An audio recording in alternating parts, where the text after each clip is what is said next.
What is going on, Chief High Smoke? Back to you with another 2026 NFL mock draft. In this one, I'm doing the New Orleans Saints. The problem with the Saints in 2026 is that they're in cap hell. There are two people to blame for this. Mickey Loomis, who signed Derek Carr, who thought Derek Carr had still something left to give this league, fooled the Las Vegas Raiders into giving him multiple contracts, and a check down Charlie and Derek Carr has made $300 million in the NFL. It set the Saints back 2 years. They're unable to sign any free agents this year. They can get out of cap hell. They have to do four things: restructure the contract of Chase Young and Granderson, their defensive linemen, extensions of Cam Jordan and Demario Davis. And look, these guys are 37 years old. They got to extend them or hope that they retire, to really help their cap out. Retirements to Taysom Hill, or he's going to move on to another team. I do believe Alvin Kamara possibly has played his last game in a Saints uniform. It does look better defensively. I'll give them that. But they're going to lose a cornerback in free agency. I don't think they'll be able to re-sign him unless they do these restructures and extensions, some retirements as well. But Alontae Taylor, one of the best free agent cornerbacks out there with Roger McCreary, the Rams. I do believe the Saints have to try to re-sign this guy, but he's going to command big money in free agency, possibly $10 to $15 million a year, in that range. A lot of guaranteed money. Can the Saints afford to bring back Alontae Taylor? A guy like Luke Fortner, I think they're going to let go in free agency. Foster Moreau, a backup tight end. If they wanted to get a cheap interior offensive lineman, that's one of this team's biggest needs. I think at the tackle position, Banks and their right tackle are pretty solid over there, just looking at the PFF rankings. But their interior offensive line is one of the worst in the NFL, and I'm definitely going to address that in the draft. Kellen Moore is going to get a couple years with this Saints job. I can't see them moving on from him after 2026. It is going to be a difficult year, but the Saints have hopes for drafting Arch Manning, right?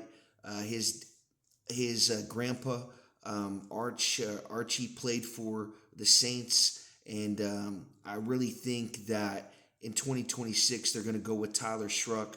Kellen Moore's done a tremendous job with them. With him, just looking at the numbers, 10 touchdowns, 6 interceptions, really good numbers down the stretch for him. A quarterback that's a lot older for a rookie. I want to say he was 25, 26 coming into this year.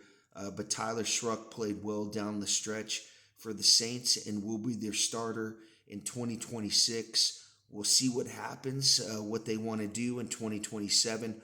Will they make a move up for Arch Manning or try to tank for him? I really want to address the playmaker position in the draft. I think that is their biggest need moving forward. And at pick number 8, I have them taking Jeremiah Love, the running back from Notre Dame. Carnell Tate was off the board. I'm not a big fan of Jordan Tyson. And I don't want to, reach for a Lamont from USC. So I grabbed the best running back off the board at this point. Jeremiah Love is the new age bell cow running back who does not have to leave the field.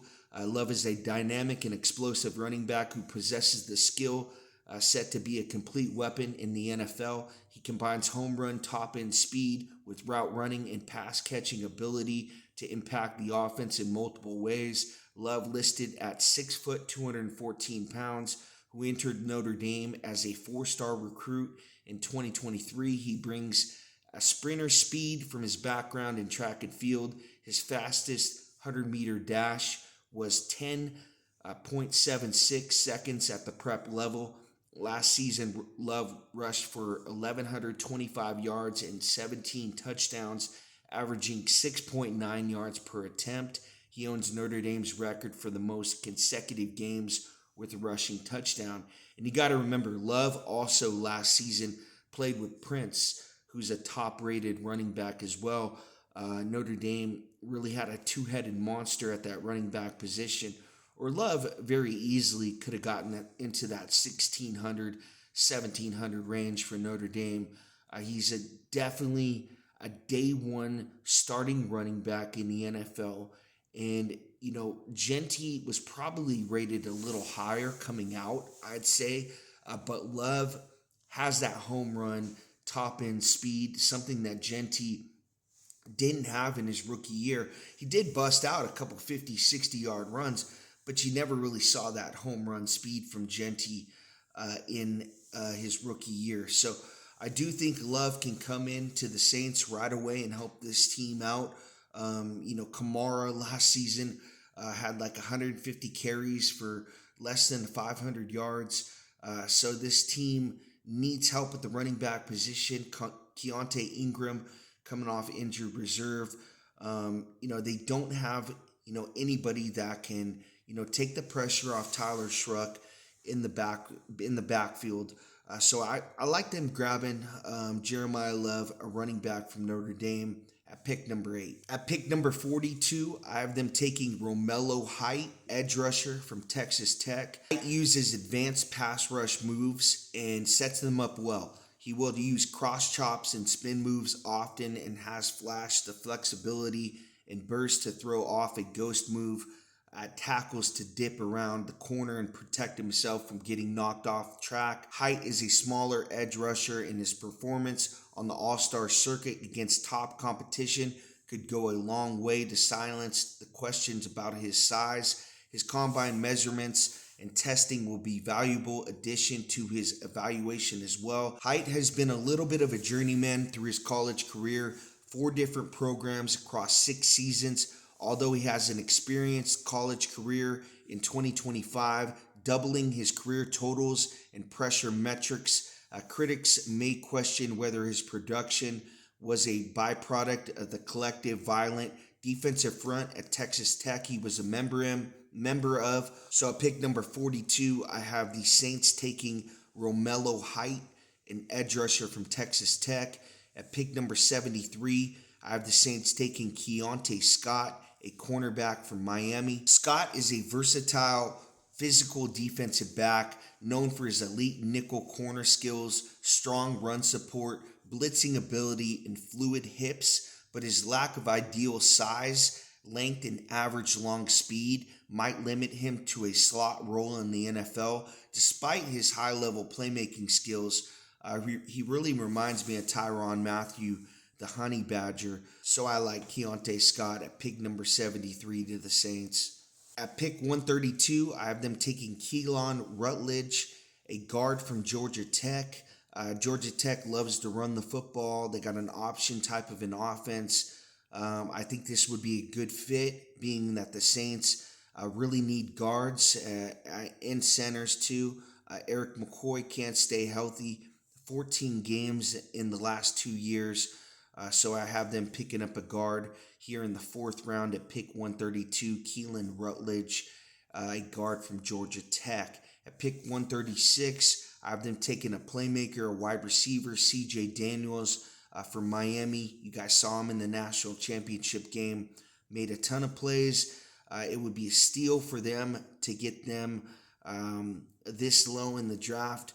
But, CJ Daniels is a playmaker, someone that can help Tyler Shruck out on offense and, be the heir apparent to Chris Olave. Pick 148, I have them taking Joe Royer, a tight end from Cincinnati. I think Juwan is doing a fantastic job. Almost 1,000 yards this year when I was looking at the stats. Juwan Johnson, former player for Oregon, I want to say. But, he's playing well for the Saints. They're going to lose Foster Moreau, backup tight end. So I have them taking Joe Royer, tight end at pick 148. And then at pick 170, I have them taking Pat Cogan, an offensive lineman from Indiana. Also played in the championship game, was Indiana's center.